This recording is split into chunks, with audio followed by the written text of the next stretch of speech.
What's up guys, it is Chris back with another watch video. Today I'm doing part 2 of my state of the collection, and right off the bat I am starting with Omega.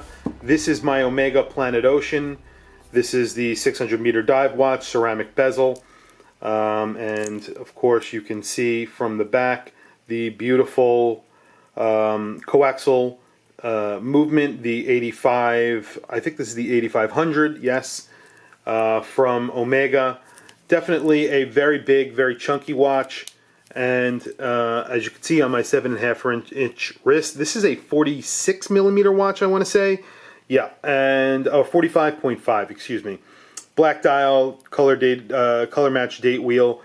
Definitely a beautiful watch. I have been thinking about selling this watch only because I want to make room for other watches, and I cannot keep every watch that I have, and I have been thinking of selling this. I haven't pulled the trigger on selling this, so we'll see if this will go up for sale. I usually throw these on eBay. It is a pain in the ass to sell through eBay, but that's what I do. I love the watch. I do like the new Diver 300. I think those are really good value for the money. I don't know what I'm going to do, but I do like this watch a lot. Next watch. This was a steal that I got through a estate sale. I recently had it serviced. This is the Omega Speedmaster Mark II. It came on this band, which was just a cheapo band that actually came from, I think was made in Hong Kong. I added a see-through mineral crystal case back, and you can see the movement here in the back. It looks absolutely beautiful. Just give it a couple of winds here. So I paid actually $650 for this watch, which was a steal. It was broken when I got it. The crystal was actually cracked as well. I sent it into Omega for service. I think the service came out to around 900, 800 and change, something around there.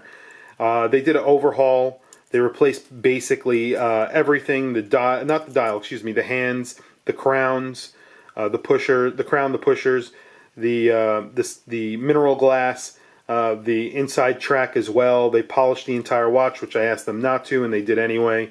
I actually never complained about that. I probably should have. But you could see on my 7.5 inch wrist, what a beautiful watch. This is 42 millimeters, I believe. Just a beautiful watch. This is a keeper. I will never sell this watch. It's a fantastic watch. And in fact, it was my wife who bought me this watch. She was at an estate sale, garage sale basically, and she's like, "Hey, they have an Omega here." I was like, "Send me a picture," and there it is. Next, a really cool watch. This was my grandfather's watch. This is a watch that my mother bought my grandfather for like next to nothing when she was in Italy traveling, and she came across this watch. She bought it from my grandfather, who passed away many years ago when I was probably around 6 years old. This is an Omega Deville, and you could see I'm having a little bit of a problem with focus here. There we go.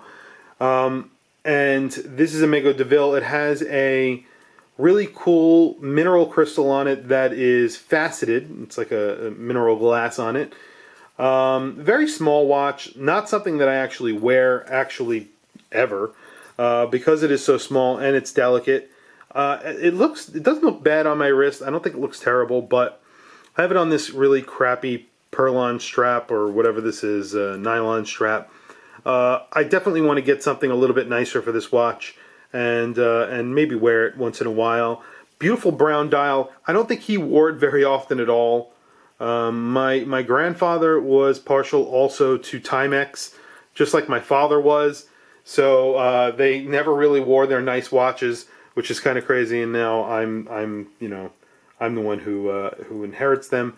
I should wear this. I don't want to destroy it, so I don't wear it very often, or at all, really. Speaking of family watches, this is my father's. Absolutely beautiful and very special to me. Zenith. This is the Zenith Elite. Just a beautiful, beautiful watch. I recently did a review on this watch, and it is a very special watch to me. As I mentioned, my father was partial to Timex his whole entire life. He wore Timex. And then when he retired, he bought a nice watch. Not that Timex aren't nice watches, and I love Timex, and I own a few. However, he went and bought this watch on my advice, and I absolutely love this watch. It's an ultra-thin dress watch in, I believe, a 37mm case, rose gold, really beautiful domed dial, and a very slightly domed sapphire crystal. Really cool Art Deco trapezoidal date window. Just a beautiful, beautiful watch in general. Really, you can't go wrong with these watches, and they are really not that expensive. You can find these watches on eBay and Chrono24 for excellent prices. Unfortunately, Zenith don't really get that the highest calling price, but I really think that they make an incredible watch, and I've been really having. Actually, the reason why I'm thinking about selling some of these watches is because I want to get a Defy Classic with the blue dial. I've been thinking about that, and I've been thinking about the Defy 21. It's the closed dial. It's not the skeleton dial. So that's what I was looking at. Next, Panerai. So I already showed you my really, really cool Carbotech. This is titanium. This has a beautiful tobacco dial on it with the Panerai bracelet. I have worn the hell out of this watch. This was a watch that my wife actually gave me for our wedding when we got married. And I need to actually take some links out of it because it is a little bit big on me now. But I have not worn it in a few months actually, which is kind of sad. I really love this watch. Just a very classic Panerai in the Luminor case, not the 1950s, just the classic Luminor case compared to the 1950s case. You can see here, just slightly different. A little bit different of a crown protector. This is a little bit more curved and not as flatly finished. This is more of a flat finish. Otherwise, there's a little bit more curvature on the case sides versus the Luminor case in the 1950s Luminor case. So you can see there. Really, really beautiful watch. Like I said, titanium as well. And it is scratched to hell like titanium does, which kind of sucks. Then we have my flyback. And this is also in a 1950s case. This is also in ceramic. And this is a really cool watch because it is a flyback chronograph with central minutes, central seconds. There is a running minute, second hand at the 9 o'clock. And on this watch, you could actually see the case back. So you could see the case back on this, and it is really cool because they actually blackened the crystal, the sapphire crystals on the back here, so you can see that the movement actually looks a little bit darker than it actually is. And you can see it's a column wheel, a vertical clutch chronograph. So there's the column wheel right there. All Panerai are limited edition. So this is, I think, number 256 of 500.